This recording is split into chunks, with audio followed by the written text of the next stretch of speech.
Ce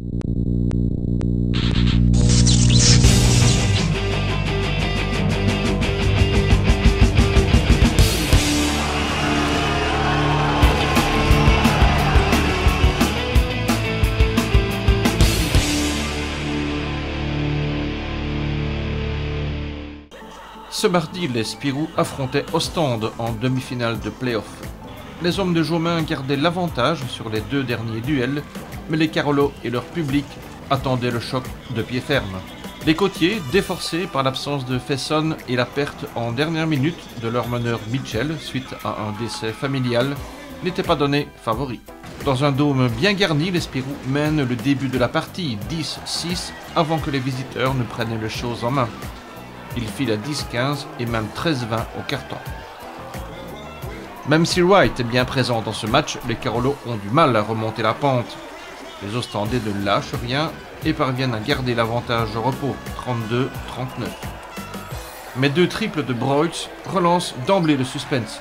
Les Carolos sont cette fois bien entrés dans la partie et regorgent d'intensité.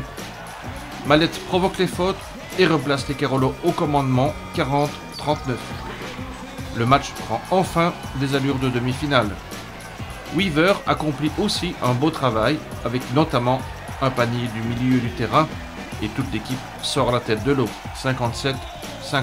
Le dernier quart est bien géré par les hommes de Jobozzi qui maintiennent le bon cap. Le capitaine André Riddick, spectaculaire à souhait, lance toute sa rage dans la bataille. Défensivement et offensivement, il est vraiment partout. Avec un 2 sur 2 au lancer franc, ce qui est plutôt rare, rien ne les résiste.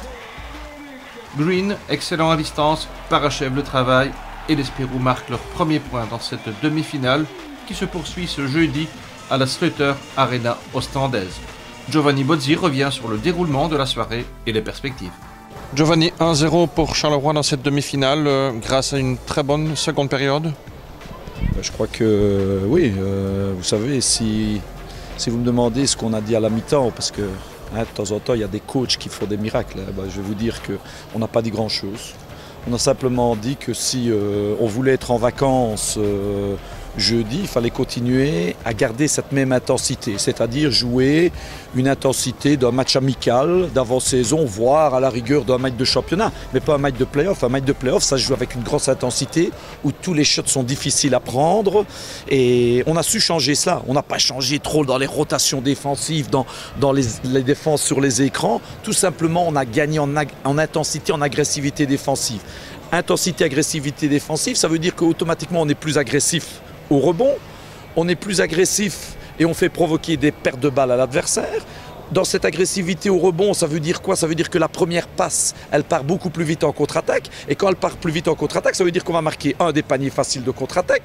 Et si pas, même dans le 5 contre 5 demi-terrain, on est beaucoup plus agressif. Et en étant beaucoup plus agressif, on fait provoquer des fautes à l'adversaire. Donc on a changé toute la physionomie du match, tout simplement en modifiant notre intensité défensive.